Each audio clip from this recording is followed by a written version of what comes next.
akan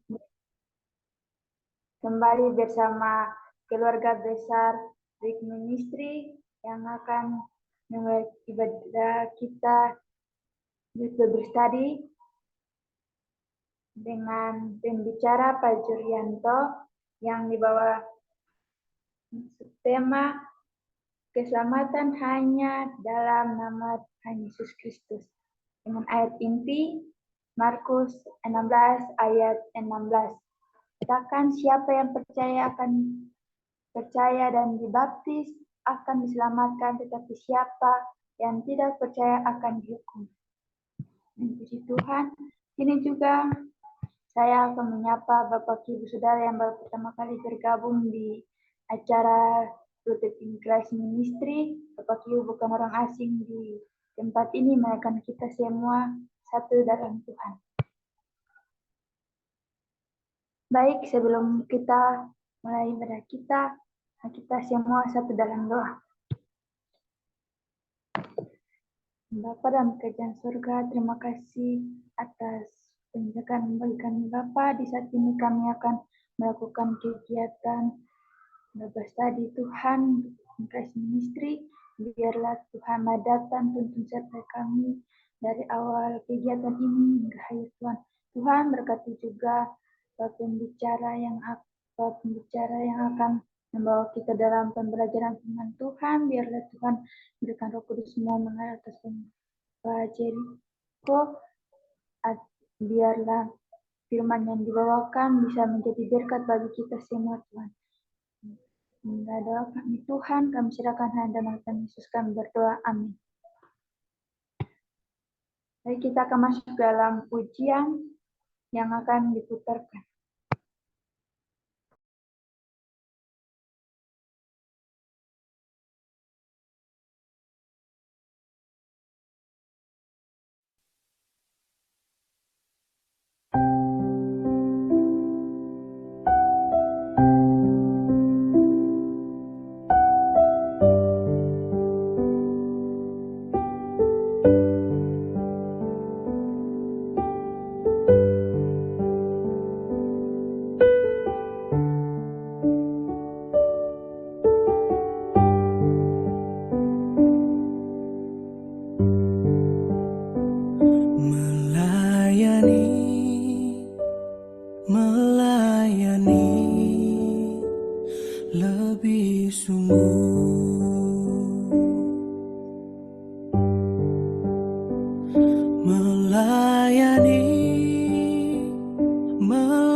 Tuhan lebih dulu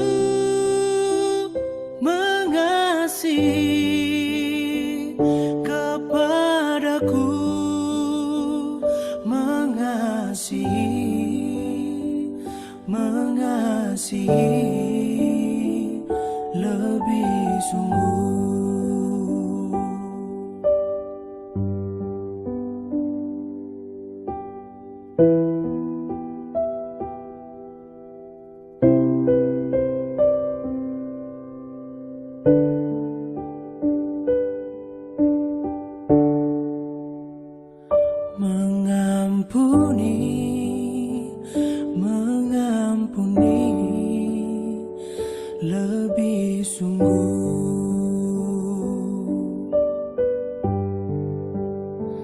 mengampuni, mengampuni lebih sungguh.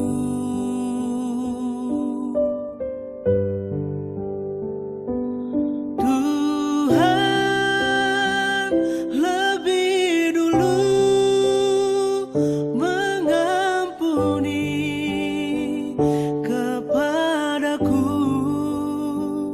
mengampuni, mengampuni lebih sungguh.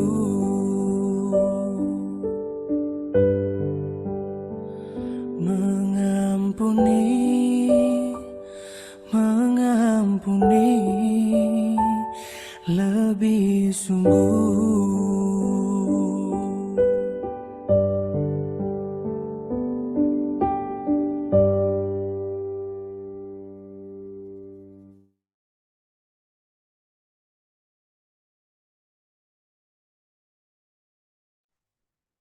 Baik, kita akan masuk dalam pembelajaran firman Tuhan kita di saat ini.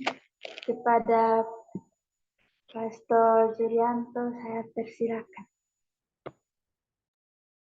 Ya, terima kasih Bu Ira. Shalom teman-teman, saudara-saudari yang dikasihi Tuhan. Selamat pagi dan terima kasih sebelumnya atas kesempatan yang diberikan untuk melayani dan berbagi tentang kebenaran firman Tuhan. Nah, materi yang akan saya bawakan pagi hari ini adalah Markus 16 ayat 16. Tapi sebelumnya suara saya cukup terdengar di sana. Beneran Kak? Kedengaran ya, cukup ya. Dan izinkan saya share screen ya. Oke.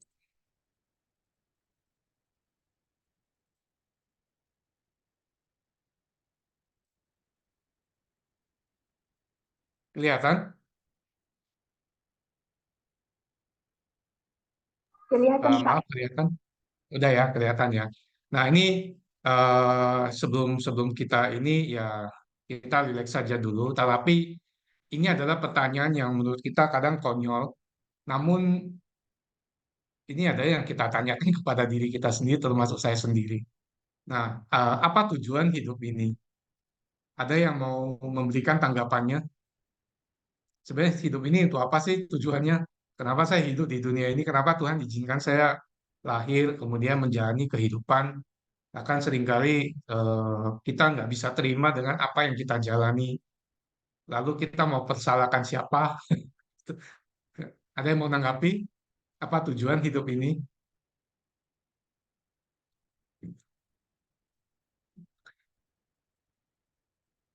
Adakah?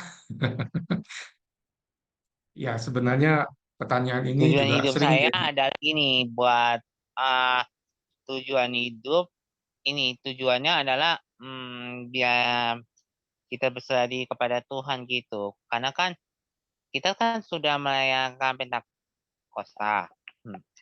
Tujuan hidup saya adalah gini loh. Oh maaf ya.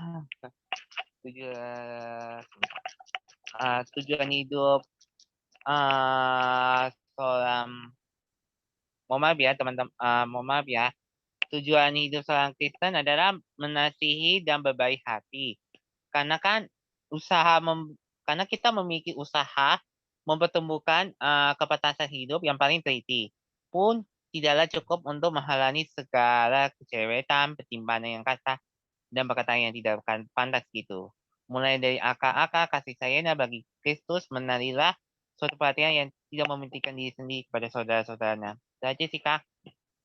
Uh, ah,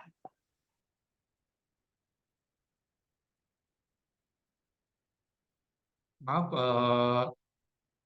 Saudara Yoram, suaranya ketutup, suaranya ke mute.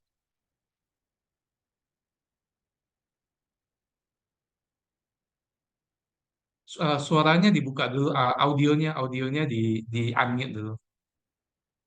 Mohon maaf ya, ini baru open cam. Jadi tujuan kita di sini adalah mengasihi dan berbaik hati. Gitu aja. Oke. Terima kasih, Saudara Yoram.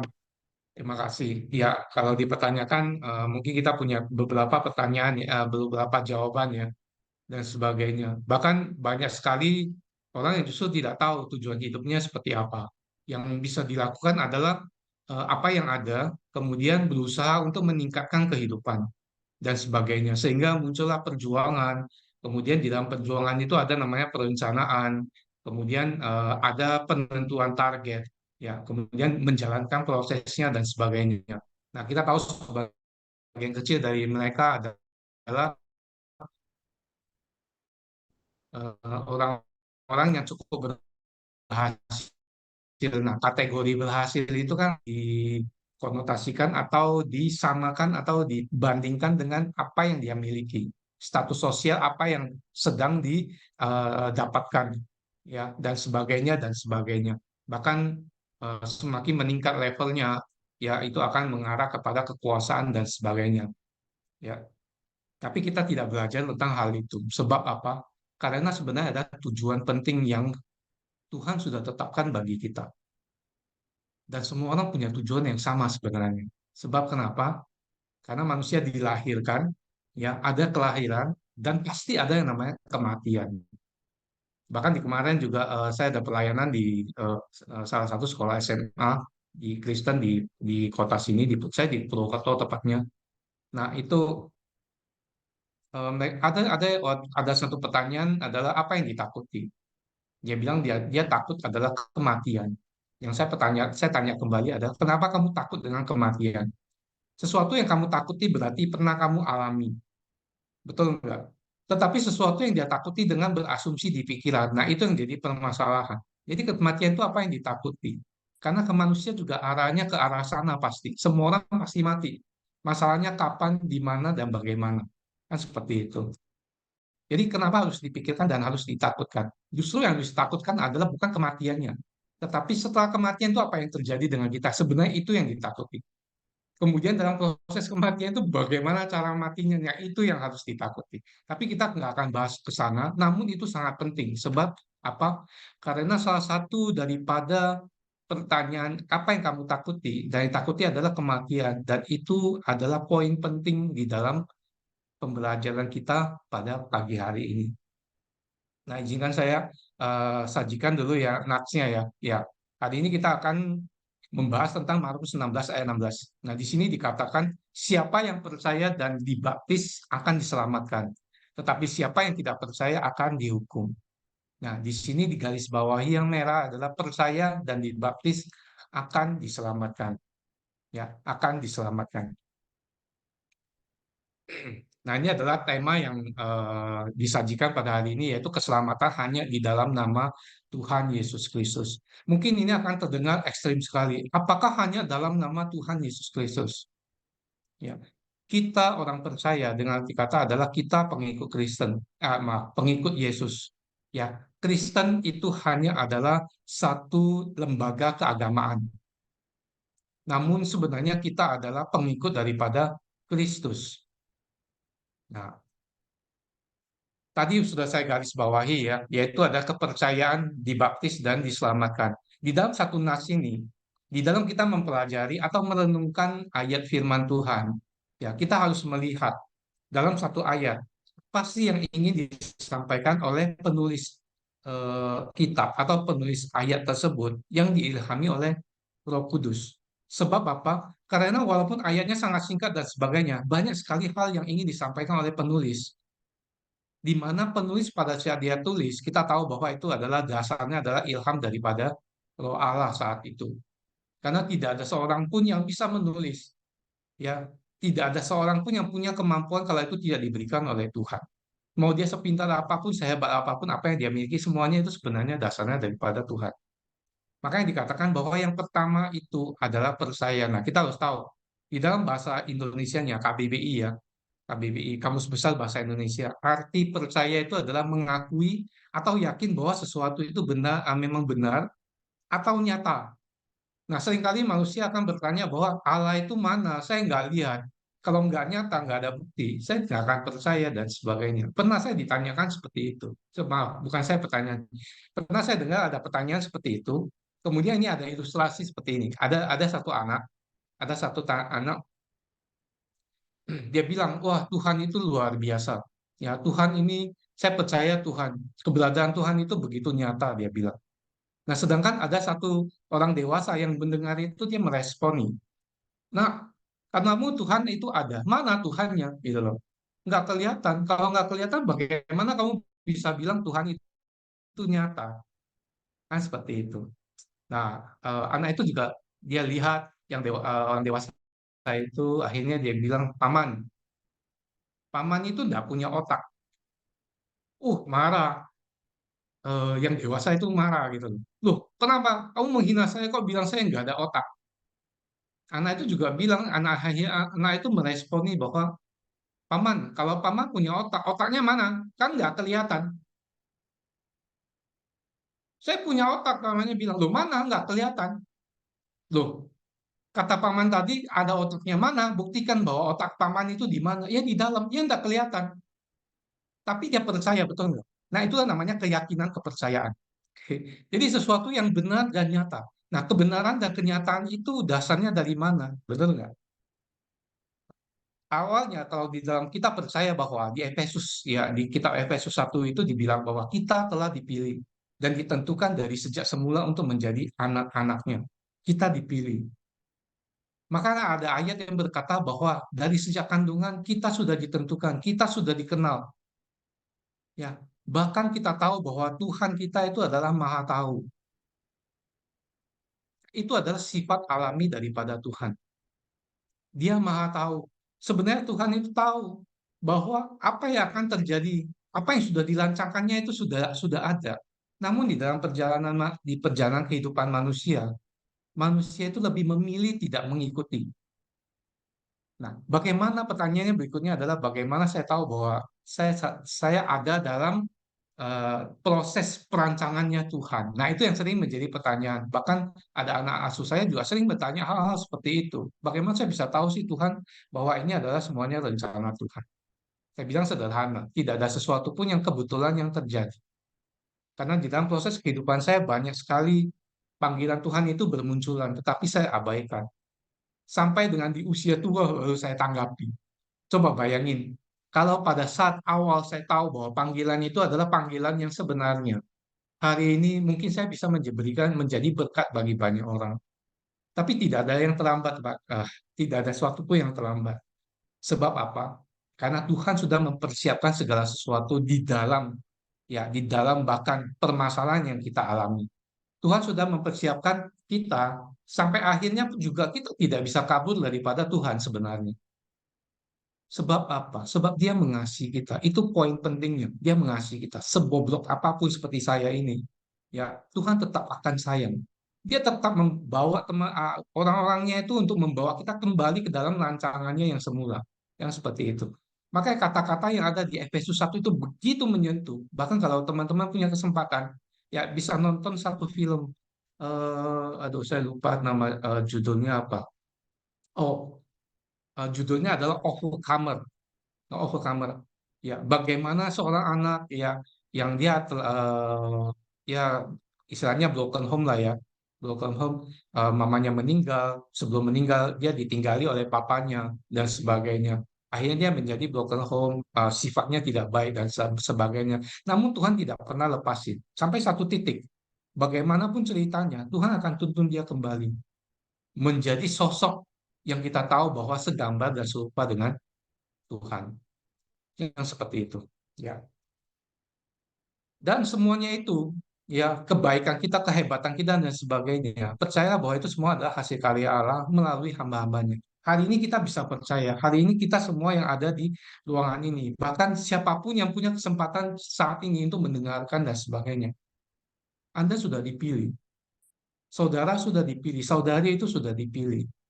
Dan hari ini itu adalah hasil karya Allah melalui apa? Melalui link Zoom ini, melalui YouTube ini, melalui online ini dan sebagainya. Tuhan bisa pakai banyak cara. Namun seringkali kita abaikan. Nah, dulu di dalam pekerjaan sekuler itu saya selalu menyampaikan bahwa kesempatan itu selalu datang. Namun kalau kita tidak ambil, itu bukan kesempatan namanya. Tapi kalau kita ambil, kesempatan itu terjadi. Berhasil atau tidak itu urusan belakangan, tapi kesempatannya itu kita ambil dulu. Sama dengan panggilan Tuhan, tuntunan Tuhan. Pada saat datang ada seseorang yang menegur kita dan sebagainya, Tuhan sedang memanggil sebenarnya. Nah, kalau kita tanggapi, panggilan itu terjadi. Namun kalau kita tidak tanggapi, ya itu akan lewat saja. Namun itu akan datang lagi melalui hamba-hamba yang Tuhan pakai dan sebagainya. Bahkan seringkali ya di dalam permasalahan pergumulan yang kita alami, di dalam titik itu, sama seperti kita tahu cerita Yusuf lah ya, dengan kondisi seperti itu demi kebaikan kita di akhirnya. Karena perencanaan Tuhan itu bukan sekecil ini. Perencanaan Tuhan itu begitu besar, karena rancangan itu rancangan total secara apa? Secara besar. Dia lihatnya ke depan. Kita manusia mana tahu apa yang terjadi ke depan. Jangankan ke depan, sedetik kemudian apa yang akan terjadi dengan hidup saya pun saya tidak tahu. Yang bisa saya lakukan apa? Ya saya hanya percaya. Sama dengan kehidupan kita orang percaya. Kita hanya percaya apa yang Tuhan inginkan dalam hidup kita dan bagaimana kita menjalaninya. Dan pada saat kita percaya, ada sesuatu hal yang terjadi. Yaitu apa? Roh Kudus memeteraikan. Nah, yang kita percaya itu adalah siapa? Seperti tema kita, percaya dalam nama Tuhan Yesus Kristus. Yang jadi pertanyaan adalah kenapa kita harus percaya. Nah, itu yang akan kita pelajari di poin-poin yang berikutnya. Tetapi satu hal, pada saat kita percaya, kita terima Tuhan, kita terima Yesus sebagai Tuhan dan Juru Selamat satu-satunya di dalam hidup kita. Pada saat itu, Roh Kudus itu sudah tercurahkan di dalam kita. Sebab kepercayaan itu bukan karena kekuatan dan kemampuan kita, tapi ingat, kita telah dipilih dan Tuhan memampukan kita untuk percaya Dia. Bayangin. Jadi percaya itu sebenarnya bukan dari inisiatif kita sendiri, tapi Tuhan bekerja di dalam diri kita melalui hamba-hambanya. Contohnya, ya waktu saya nakal, ya dan sebagainya. Ada aja, Julianto kamu nggak boleh nakal, kamu nggak boleh seperti itu. Ya kamu harus kembali kepada jalannya Tuhan dan sebagainya dan sebagainya. Saya abaikan. Itu nggak, saya nggak percaya lah dan sebagainya. Saya tetap melakukan apa yang menjadi keinginan saya, kebutuhan saya. Saya anggap kebutuhan. Padahal itu adalah hal-hal bersifat nafsu duniawi, hal-hal yang duniawi dan sebagainya. Tetapi Tuhan baik. Tuhan pakai banyak sekali orang untuk datang. Bahkan orang-orang jahat yang kita lihat itu jahat, bisa Tuhan pakai untuk menegur kita. Sebab apa? Sebab ya rata-rata manusia itu kalau sudah manusia ya secara psikologi adalah pada saat dia sudah terpuruk atau mengalami baru dia merasa sudah tidak punya kemampuan ya matanya baru melihat ke atas baru meminta kepada Tuhan kasih saya jalan Tuhan selesaikan masalah saya seperti yang saya alami dan pada saat kita percaya Roh Kudus itu sudah diberikan kepada kita. Roh Kudus itu sudah mendiami. Nah, yang menjadi poin penting adalah pada saat dia mendiami, itu terjadi pemeteraian. Kita dimeteraikan sebagai apa? Sebagai anaknya. Bukan umat lagi, sebagai anak Tuhan. Makanya hari ini, kita orang percaya, kita boleh berdoa, kita bukan panggil Tuhan saja, tapi kita bilang Bapa yang di surga, betul nggak? Kita bisa panggil dia sebagai Bapa, dan kita sebagai anak. Dan dia sebagai bapak, bayangin, dia sebagai bapak. Mana ada bapak di dunia, bapak yang tidak menyayangi anaknya. Bahkan bapak duniawi aja, di dalam firman itu dikatakan bahwa bapak yang duniawi saja, ya sangat menyayangi anaknya. Apa yang diinginkan anaknya itu pasti diberikan. Di dalam kehidupan saya sekian 50 tahunan, saya cuma ketemu satu orang yang tidak sayang anak dan istrinya. Cuma satu orang. Itu adalah teman dari adik saya. Wah, kalau dia diajak keluar, dia udah tinggali semua istri, anaknya nggak peduli, anaknya sakit pun dia nggak peduli dan sebagainya. Namun, sejalan dengan waktu, dia berubah, teman-teman. Dia berubah. Dia kembali kepada sosok bapak yang sebenarnya, yaitu memberikan perhatian penuh, menyayangi, mengasihi anaknya. Bayangin, bapak dunia kita, bapak kedagingan kita itu saja bisa menyayangi kita, apalagi bapak yang kita yang di surga. Jadi kepercayaan itu adalah anugerah dari Bapa kepada kita. Supaya apa? Supaya dia bisa turunkan Roh Kudus kepada kita untuk dimeteraikan. Nah, setelah percaya, ya ada hal yang harus kita lakukan berikutnya, yaitu dibaptis. Seperti ayat Markus 16 ayat 16 tadi. Ya, percaya dan dibaptis. Itu adalah satu paket. Saya percaya saja, tapi kalau saya tidak dibaptis, ya itu belum sempurna istilahnya. Itu adalah satu paket. Kenapa harus dibaptis? Namun kita harus mengerti apa itu baptisan. Ya. Baptisan itu bukan, seringkali kita percaya bahwa dibaptis baru kita dapat Roh Kudus. Itu tidak. Roh Kudus sudah diberikan pada saat kita percaya Kristus sebagai juru selamat dan Tuhan kita. Jadi untuk apa kita dibaptis? Ya, itu adalah sebagai tindakan komitmennya kita untuk menyatakan Kristus sebagai satu-satunya juru selamat dan Tuhan di dalam hidup kita. Itu komitmen. Setelah saya percaya, saya ambil satu komitmen, ya tindakan tindakan istilahnya satu tindakan ekstrim saya itu bahwa saya mau dibaptis. Nah, tujuan dari baptisan itu apa? Nah, ini pernyataan diri untuk bertobat dan hidup baru di dalam Kristus. Sebab apa? Kita dipanggil, ya kita dibuat percaya, ya kita dibuat percaya supaya apa? Supaya kita mendapatkan keselamatan yang akan kita pelajari berikutnya. Nah, untuk mendapatkan keselamatan itu perlu adanya pengakuan dan pertobatan dan hidup baru. Apa itu bertobat? Bertobat itu adalah berbalik arah, ya berbalik arah. Yang tadinya saya itu ada dalam pergumulan dosa, saya ada dalam kumbangan dosa. Hari ini saya ditebus oleh Tuhan. Ya, dalam hal ini adalah Yesus. Saya ditebus oleh Yesus melalui penebusannya di kayu salib. Kalau saya boleh ilustrasikan adalah kita dimenangkan. Kita dipindahkan penguasaannya. Yang tadinya setelah manusia jatuh dalam dosa, manusia itu dikuasai oleh iblis. Penguasa manusia itu adalah iblis. Tapi karena Tuhan begitu mengasihi manusia, dia tidak mau manusia itu selamanya itu ada dalam kekangan, ya cengkraman daripada iblis. Ya, suatu saat teman-teman ada punya kesempatan kita akan belajar tentang bagaimana kita dicengkram dengan luar biasa oleh iblis. Nah, kita harus tahu bagaimana melepaskan, dan sebelum melepaskan, kita harus tahu dulu sifat daripada iblis itu seperti apa, bagaimana dia mempengaruhi, memprovokasi manusia, dan tujuan akhirnya itu apa? Kita tahu kebinasaan. Sebenarnya tujuan akhir daripada iblis adalah kita diajak untuk menjadi temannya di neraka. Seperti itu. Jadi pertobatan itu perlu. Yang mana kita berbalik arah, yang tadinya kita dikuasai oleh iblis, kita berbalik arah. Hari ini saya penguasanya adalah Yesus Kristus. Makanya di dalam bahasa aslinya itu dikatakan adalah metanoia, bahasa Yunani metanoia, yaitu berbalik arah. Nah, berbalik arah itu bukan 360 derajat ya. 360 derajat itu berarti berbalik itu kembali ke arah semula. Tapi 180 derajat dari depan, ya seperti kita peraturan baris berbaris. Ya, balik kanan gerak, balik, ya balik, bukan muter kembali, ya 180 derajat.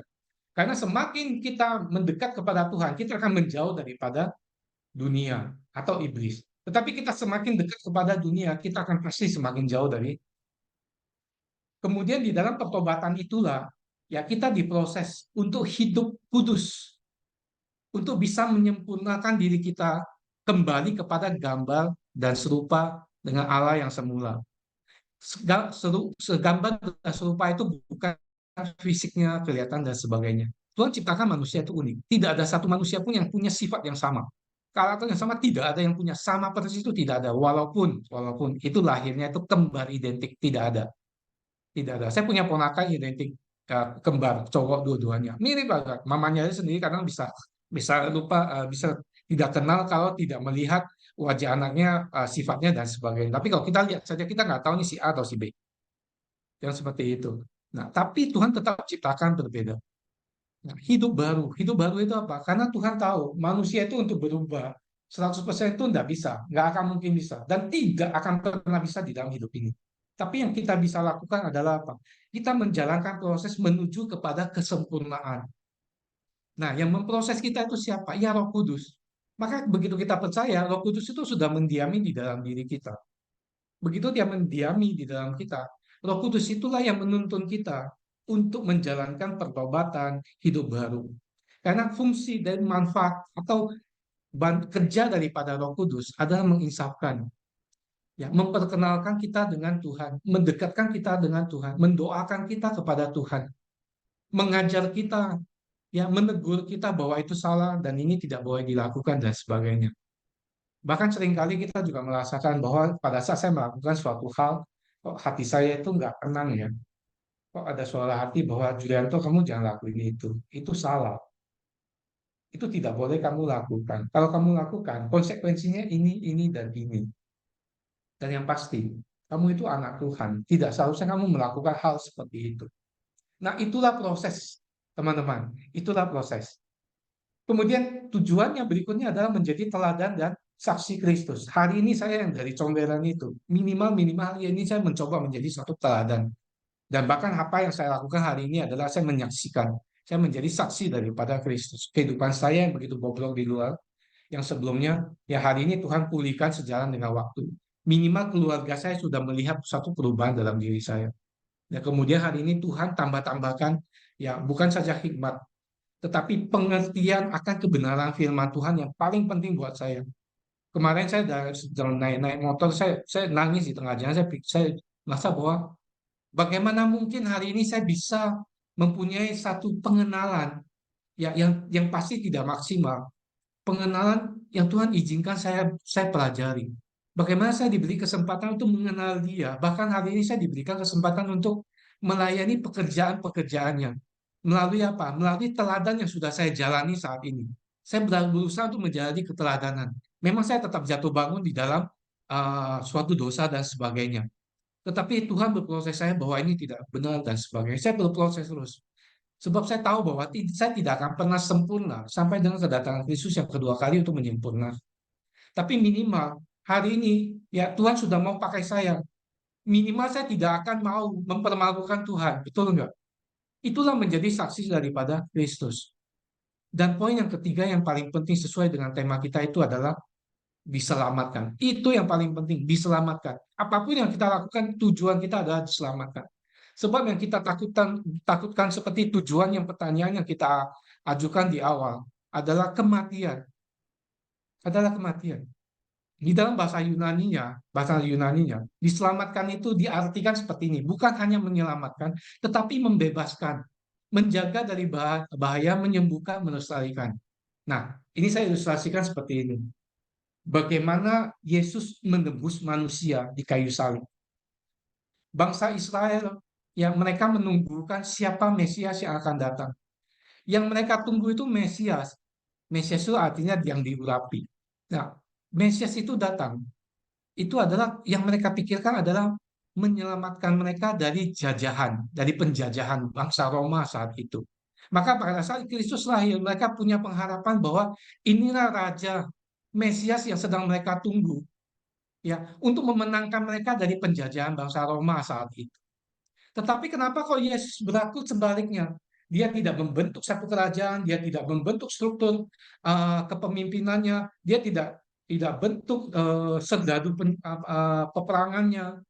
Bahkan yang dia tunjukkan adalah kasih. Bagaimana mereka melihat, loh, ini kok Tuhan benar nggak sih dia adalah Mesias yang ditunggu? Bahkan Yohanes Pembaptis itu mempertanyakannya melalui muridnya. Coba konfirmasi lagi, benar nggak dia Yesus adalah Mesias yang akan datang? Karena yang diharapkan mereka, yang dipikirkan mereka itu bukan apa yang hendak dikerjakan oleh Yesus sebenarnya di dunia ini pada saat dia inkarnasi. Yang mereka harapkan adalah raja. Tapi Yesus datang ke dunia ini, dia menunjukkan kasihnya kepada manusia, supaya manusia bisa mengenal siapa Allah itu sebenarnya. Maka satu-satunya manusia yang pernah lahir di dunia ini yang tidak pernah berbuat dosa hanya Yesus. Dan hanya Yesuslah yang bisa menyelamatkan semua makhluk yang ada di dunia ini. Hanya Yesus. Sebab apa? Karena untuk penyelamatan, untuk penebusan dosa, harus sesuatu yang tidak berdosa. Kalau kita melihat di Imamat, bagaimana hukum-hukum, ya, hukum-hukum, peraturan, ketentuan tentang perdamaian bangsa Israel kepada Tuhan itu adalah dengan sapi domba, dengan domba, ya, sapi yang usianya sekian, ya, kemudian harus yang pertama lahir, harus tanpa cacat dan sebagainya. Itu artinya apa? Artinya itu adalah khusus, yang tanpa noda, yang tanpa noda, ya, untuk menjadi pendamaian antara manusia saat itu bangsa Israel dengan Allah. Pendamaian, tetapi bukan penghapusan dosa. Itu pendamaian. Jadi setiap manusia itu berdosa, ya mereka harus penyembahan kurban. Tidak ada yang lain. Walaupun dia bohong saja ketahuan, dia harus penyembahan kurban. Coba bayangin teman-teman. Ya kalau kita sekarang masih menjalankan seperti itu, kita mau menyediakan 1 tahun itu berapa banyak sapi domba. Kalau kita duitnya terbatas, kita harus sediakan burung tekukur. Bahkan kalau memang keterbatasan lagi dalam hal dana, kita harus persembahkan roti tanpa ragi. Kan seperti itu. Coba bayangin. Karena setiap hari, percaya ataupun tidak, pasti kita melakukan minimal itu 2-3 dosa. Pikiran saja itu sudah membuat kita dosa kalau pikirannya adalah negatif. Apalagi perkataan. Kadang-kadang juga, bukan kadang-kadang, seringnya itu keceplosan bohong. Sederhana seperti itu. Contohnya kita kalau di rumah ya, bagi yang punya anak, ya dia ada telepon. Dulu saya pernah dengar humor yang lucu banget. Jadi ada telepon masuk diangkat oleh anaknya gitu loh. Diangkat, "Hey, papa ada nggak?" Gitu loh. "Papa, sebentar." Sebentar, dia tanya, "Pak, ini ada ini." Udah, bilang saya nggak ada. Anaknya angkat telepon lagi. "Oh, papa bilang papa nggak ada." Tanpa sadar kita juga bohong, ya, dan kita juga mengajari orang bohong. Bahkan dia mengajari anaknya bohong, ya, kan seperti itu. Kalau kita melihat ilustrasinya, kembali lagi kita ilustrasinya bagaimana penebusan Tuhan. Itulah cara Tuhan mengasihi manusia. Dia serahkan anaknya Yesus Yesus, inkarnasi ke dunia untuk menebus. Dan kalau boleh saya ilustrasikan menebus seperti ini. Hari ini pada saat manusia jatuh dalam dosa, ya kita ada dalam pasarnya dosa. Dan pasar itulah penguasanya itu adalah iblis. Yesus inkarnasi ke dunia, dia masuk ke pasar dosa itu melalui penebusannya di kayu salib. Ya, dia sedang dipaku di kayu salib.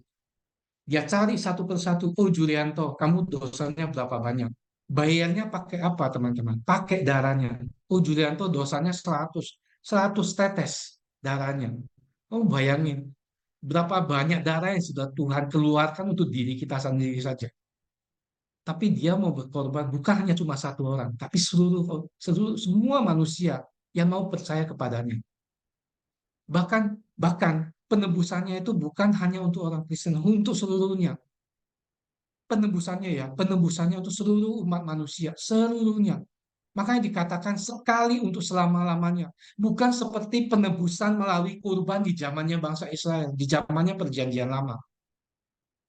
Yang pada saat kita melakukan satu dosa kebohongan saja, kita harus melakukan persembahan kurban dan sebagainya. Tetapi hari ini penebusannya Kristus di kayu salib itu sekali untuk selama-lamanya. Makanya pada saat penyembahan itu ada kata terakhir yang diucapkan Kristus adalah apa? Sudah selesai, telestai, betul nggak? Sudah selesai. Apa yang dimaksudkan dengan sudah selesai? Bukan nyawanya yang dia serahkan kepada Tuhan, tetapi kasih terakhirnya kepada manusia, bahwa manusia hari ini bisa mengaku dosa, tidak harus datang ke Yerusalem, tidak harus datang ke bait suci. Ini kan pada saat dia bilang selesai, dan nyawanya kembali diserahkan kepada Allah Bapa yang di surga. Bait suci itu terbelah dua. Artinya apa? Kalau teman-teman pelajari tentang bait suci, itu ada ruangan yang paling akhir adalah ruangan Maha Kudus. Sehingga setiap imam yang masuk ke dalam, ya itu harus puasa seminggu.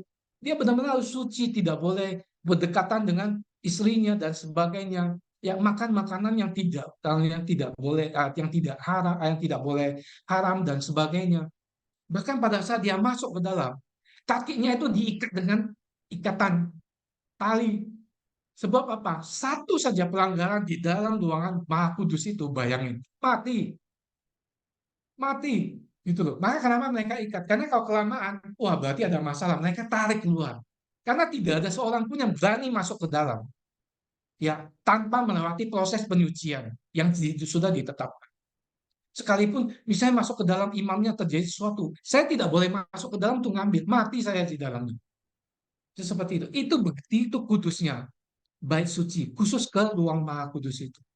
Makanya pada saat Yesus bilang sudah selesai, bait suci itu terbagi dua, artinya apa? Sudah tidak perlu ada ruangan Maha Kudus.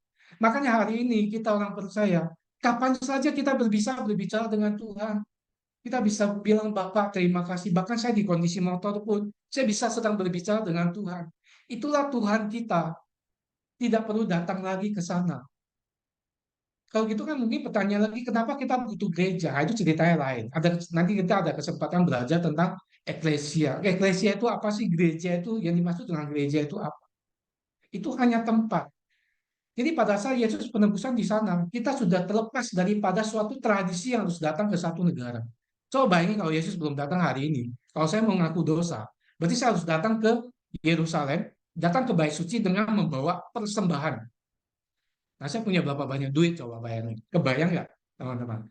Tapi hari ini dia mengasihi kita, bahwa hari ini kita bisa komunikasi dengan Bapak kita itu kapan saja. Ya, jadi tujuan daripada itu adalah Yesus masuk ke dalam dosa itu. Ya, di dalam pasar dosa itu, dia bayari satu-satu dengan darahnya. Dia bawa kita keluar dari pasar itu. Tapi bukan saja dia bawa kita keluar, tapi dia sucikan kita lagi. Dia kuduskan kita melalui prosesnya dan sebagainya. Ya, nah itu mungkin akan kita pelajari nanti di yang namanya doktrin keselamatan lebih detail lagi. Ya, doktrin keselamatan itu lebih kurang ada 12 proses yang dilakukan oleh Yesus untuk menyelamatkan manusia. Dan kita harus tahu itu. Kita harus tahu. Sehingga apa? Pada saat teman-teman punya kesempatan untuk mempelajari itu, saya percaya kalian nangis. Bagaimana bukan kita lihat hanya darahnya netes, tapi proses di dalamnya begitu luar biasa Tuhan menyelamatkan kita. Padahal kita nggak ada harganya. Kita cuma debu. Kalau kita mau bangga apa? Kita nggak ada apa-apanya.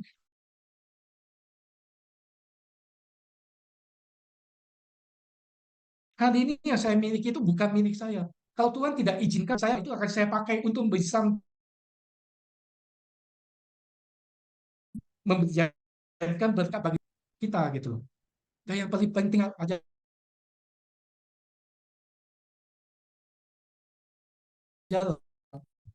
setelah kematian. Itulah yang diketahui oleh sesama kita. Itulah tugas kita sebagai orang percaya. Itulah tugas kita sebagai hamba Tuhan. Ada orang bertanya, Julianto dia bilang, menurutmu Tuhan itu siapa sih? Bagimu itu Tuhan itu apa gitu loh. Saya bilang ya tergantung. Pada saat saya melayaninya ya saya hamba. Saya hamba. Tapi pada saat saya bersusah hati dan sebagainya, dia itu bapak dan teman.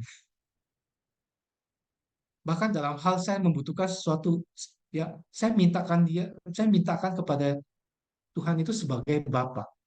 Tapi pada saat saya ingin curhat dan sebagainya, ya saya tempatkan Tuhan sebagai sahabatku.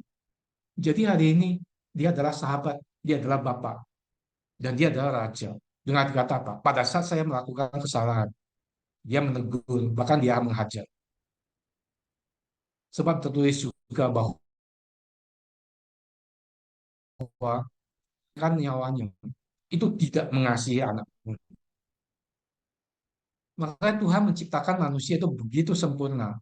Bagi kita bapak-bapak, orang tua, kalau kita tidak menghajar anak kita, berarti kita tidak mengasihi. Namun, menghajar itu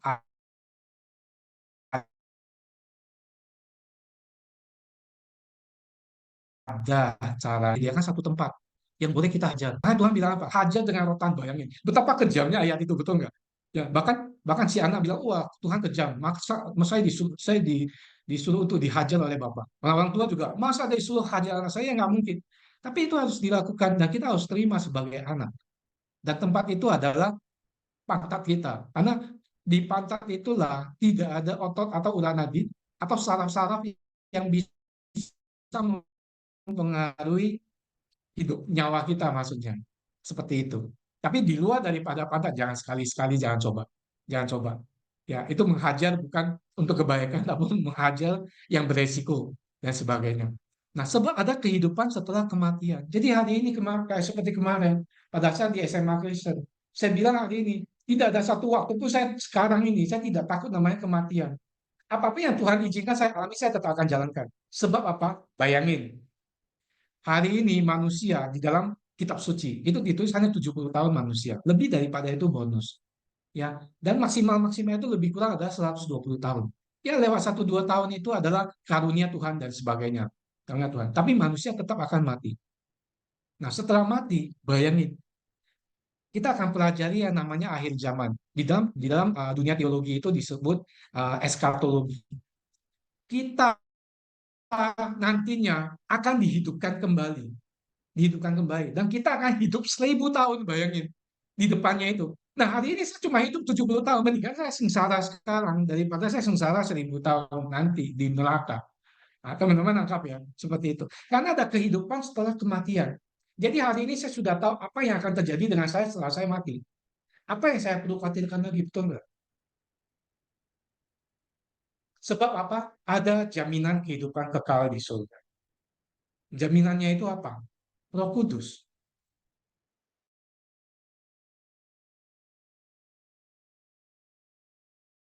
Ayah itu apa? Memeteraikan. Tujuannya apa memeteraikan? Memeteraikan itu adalah memastikan bahwa saya adalah warga surga. Itu adalah jaminan. Namun nanti saudara akan nanya, loh, apakah kalau sudah jaminan kita tidak bisa berbuat dosa lagi nakal? Bisa, bisa, bisa. Karena sejauh kita masih ada di dalam kedagingan ini, ya, kita rentan dengan perbuatan dosa. Perbuatan dosa. Nah, kita akan pelajari lebih banyak lagi dosa nanti di sesi yang namanya doktrin dosa, atau di dalam dunia teologi namanya hamartologi. Jadi kita akan selalu tahu bahwa dosa apa yang kita terima dari Adam, kemudian dosa apa yang kita terima dari orang tua kita, dan dosa apa yang kita terima dari perbuatan kita sendiri. Seperti itu. Tapi minimal hari ini, pada saat Roh Kudus itu ada dalam diri kita, diri saya, pada saat saya percaya Tuhan Yesus sebagai satu-satunya Tuhan dan Juru Selamat dalam hidup saya, jaminan kehidupan kekal di surga itu sudah ada. Itulah yang membuat saya tidak takut namanya kematian. Hari ini kalau saya belum kenal Kristus, saya akan menjadi satu orang yang paling takut kematian dan sebagainya dan sebagainya dan sebagainya. Namun hari ini saya sudah tahu apa yang akan terjadi ke depannya. Nah, kalau memeteraikan itu, kalau boleh saya ilustrasikan seperti ini. Memeteraikan seperti hari ini kalau di dunia kehidupan sehari-hari ya. Pada saat kita membuat satu perjanjian dengan seseorang, berarti ada pihak pertama, pihak kedua. Biasanya kita akan secara sah resminya, kita akan datang ke notaris, tanda tangan di depan notaris, ya notaris mengeluarkan akte notarisnya dipegang masing-masing, betul? Nah itu menjadi jaminan, betul nggak? Tetapi ada orang yang membuat perjanjian di bawah tangan itu pakai materai, 10.000 itu ditempelin. Perjanjian antara saya dengan Anda, pihak satu dan pihak dua. Betul? Nah, yang jadi pertanyaan adalah yang membuat perjanjian itu, yang boleh membatali itu siapa? Tentu saja yang dua orang itu, betul nggak? Antara saya dengan dia saja. Ya, bahkan di depan notaris pun kalau yang boleh membatalkan itu adalah antara saya dan dia. Tapi itu pun harus sepakatnya hari ini. Pada saat Roh Kudus memeteraikan, berarti Roh Kudus memeteraikan saya Julianto dengan Tuhan. Oke, nah mohon tanggapannya teman-teman. Menurut teman-teman, pemeteraian Roh Kudus itu antara saya dengan Tuhan, yang punya kepentingan itu saya atau Tuhan?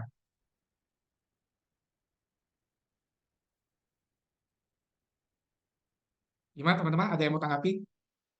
Yang punya kepentingan pemeteraian Roh Kudus itu saya atau Tuhan? Tuhan, Manusia.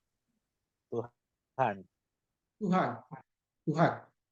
Oke, pemeteraian keselamatan itu tujuannya untuk siapa, Pak? Tujuan untuk manusia. Untuk manusia. Jadi yang punya kepentingan Manusia. siapa?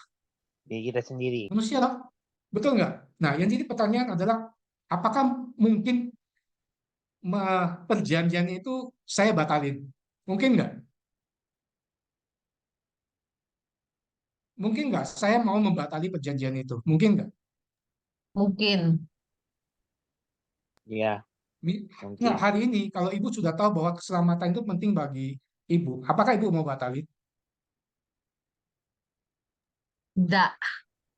Nggak mungkin, betul nggak? Enggak mungkin, enggak mungkin. Nggak mungkin. Lalu Tuhan mau batalin nggak? Tuhan tidak. Tuhan Tidak. selalu tidak batalin. Betul, Tuhan pasti tidak akan pernah membatalin. Kalau dia mau batalin, buat apa dia kasih Yesus untuk manusia, betul nggak? Buat apa dia inkarnasi ke dunia sebagai Yesus? Ya, inkarnasi ke dunia, ya, untuk menyelamatkan manusia. Untuk apa?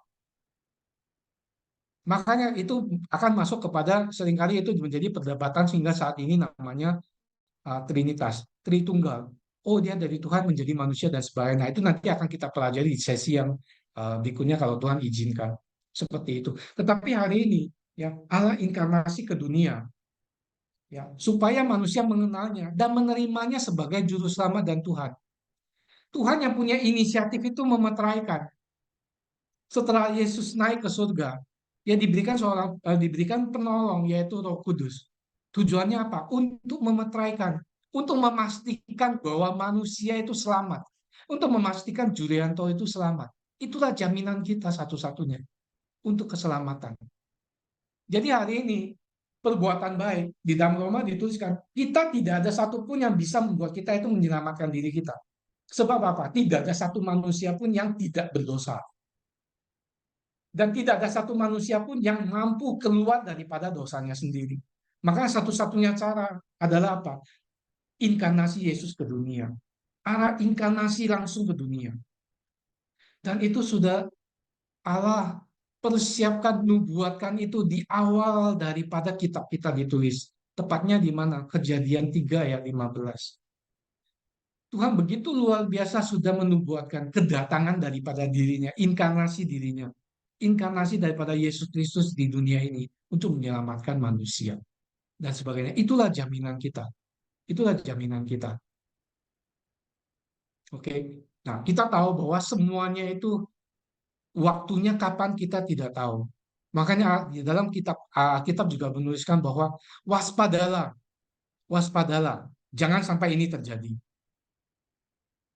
Pada saat ya Tuhan meriset dunia yang kita percayai itu adalah zaman akhir atau akan kedatangannya yang kedua kali, kita akan sangat sengsara. Apa yang terjadi dengan hidup? Ya, saya justru ya, saya kemarin humor dengan jemaat pada saat saya memberikan membawakan firman. Saya bilang, saya lebih memilih kalau Tuhan izinkan. Saya mati sebelum kiamat itu terjadi. Sebelum kedatangan Kristus kedua kali. Kenapa? Karena kalau saya adalah bagian daripada perencanaan Tuhan untuk memenangkan jiwa di 7 tahun akhir zaman itu. Waduh, itu luar biasa sekali penganiayaan. Jangan sampai ini terjadi.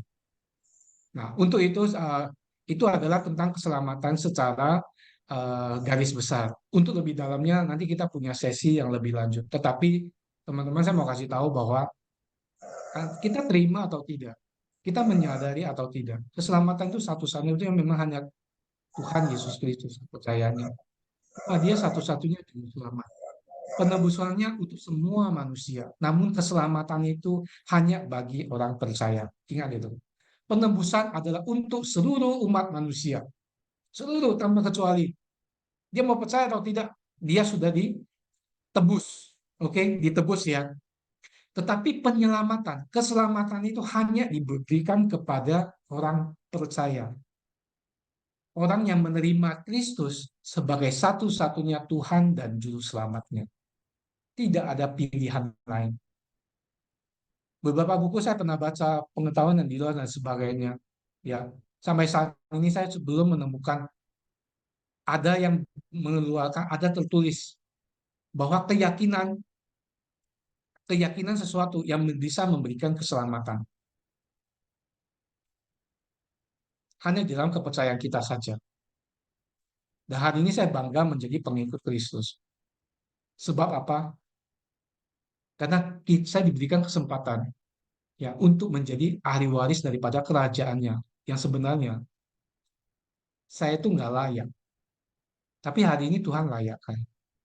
Dan saya percaya juga saudara-saudari yang ada di ruang Zoom ini bahkan yang punya kesempatan untuk mendengarkan sesi ini, Anda juga dipilih.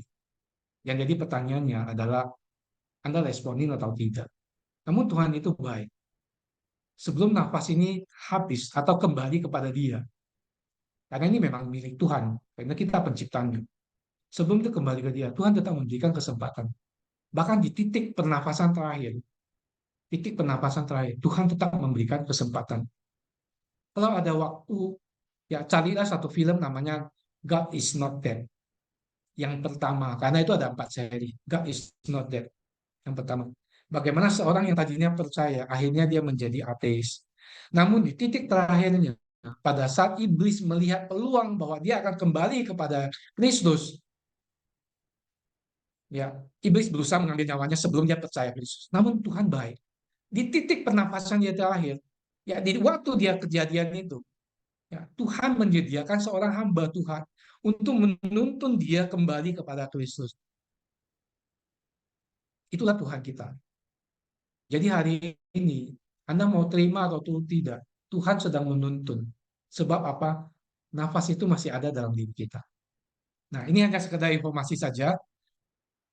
Ya, latar belakang daripada penulisan kitab Markus. Ya, penulis kitabnya adalah Yohanes Markus. Yohanes Markus itu adalah kalau kita bilang adalah generasi kedua. Ya, generasi kedua ya dari murid Yesus. Generasi pertama ya 12 muridnya dan Rasul Paulus. Kemudian Yohanes Markus ini adalah angkatan pertama orang Kristen. Ya, nah kemudian kitab ini ditujukan kepada orang Romawi yang percaya. Nah, Markus ini memberikan kesempatan yang unik karena dia pernah berhubungan dengan pelayanan 3 orang yang menjadi tokoh penting di dalam penulisan kitab di Perjanjian Baru, yaitu Paulus, ya, Barnabas dan Petrus. Ya, ini aja sekedar informasi ya. Ya, dan kitab Markus ini adalah kitab Injil yang pertama ditulis. Apa yang disebut kitab Injil? Ya, kitab Injil adalah kitab yang menceritakan tentang Kristus. Ya, kitab Injil, yaitu Matius, Markus, Lukas, Yohanes, ya, dan Kisah Para Rasul. Itu adalah kitab Injil. Tetapi yang sering kita bilang adalah kitab sinoptik itu cuma 3 ya, Matius, Markus, dan Lukas. Mungkin itu saja. Saat ini kalau ada pertanyaan saya kembali kepada host. Salam damai sejahtera, Tuhan Yesus memberkati. Amin, puji Tuhan. Terima kasih teman-teman telah dibawakan oleh Pastor Suryanto, yang dimana kita membahas tentang keselamatan hanya di dalam nama Tuhan Yesus Kristus. Yang dengan ayat inti Markus 16 ayat 16 katakan, siapa yang percaya dan dibaptis akan diselamatkan, tetapi siapa yang tidak percaya akan dihukum. Di sini kita belajar dan sini akan ada beberapa poin, 3 poin, yaitu percaya, dibaptis, dan diselamatkan. Sebelum kita masuk dalam diskusi, saya persilakan Pastor Jurianto untuk membawa kita dalam doa tutup untuk membawa firman Tuhan. Hanya tadi Bapak tidak berdoa. Doa ya, Bu, maksudnya ya? Iya, Pak. Ya. Mari kita bersatu dalam doa. Bapak yang di surga, Bapak yang maha baik, terima kasih Tuhan atas kesempatan yang Engkau berikan. Kami bisa berkumpul, bersekutu, walaupun kami berjauhan, tapi Engkau persatukan kami melalui link Zoom ini, bahkan kepada siapapun yang tidak ada di ruangan ini, namun memperhatikannya dari jauh. Tuhan berkati. Sebab firman-Mu tidak untuk satu orang saja, tetapi semakin jauh bisa mencakupi, itulah keinginan-Mu. Karena tidak ada satupun yang Engkau ingin lewatkan untuk memberikan keselamatan Tuhan. Dan hamba mohon Tuhan, siapapun Tuhan, Engkau berikan, bukannya berikan, tapi Engkau tuntun Tuhan. Tuntun, supaya dia kembali, dan bahkan dia menerima keselamatan yang telah Engkau sediakan. Terima kasih Tuhan, atas kebaikan-Mu, memberikan kesempatan kepada setiap kami untuk mendengarkan kebenaran firman-Mu. Biarlah itu berakar dalam hati kami, dan bahkan berbuah sangat-sangat lebat Tuhan. Dan Tuhan, jika Engkau izinkan, pakailah kami lebih lagi Tuhan, untuk menjadi berkat bagi sesama. Sehingga kemuliaan-Mu terpancarkan melalui diri kami. Dan ampuni kami Tuhan bila ada hal yang kami lakukan yang tidak berkenan di hadapan-Mu. Tuhan, tegur kami, ajar kami, Tuhan. Namun jangan pernah lepaskan kami. Jangan izinkan kami dikuasai oleh iblis. Jangan izinkan kami dicengkeram kembali oleh iblis Tuhan. Namun bentengi kami selalu. Dan ajarin kami untuk semakin dekat kepadamu. Membuat kami itu semakin sempurna yang kami tahu tidak mungkin kami dapatkan di kehidupan ini. Namun ajar kami, tuntun kami Bapak. Untuk hidup baru yang Engkau kehendaki, yang telah Engkau rencanakan buat kami. Terima kasih Tuhan. Kami serahkan sesi berikutnya ke dalam tangan kuasa-Mu. Bahkan aktivitas kami di sepanjang hari ini kami serahkan ke dalam tangan kuasa-Mu hanya di dalam nama Tuhan Yesus Kristus. Haleluya. Amin.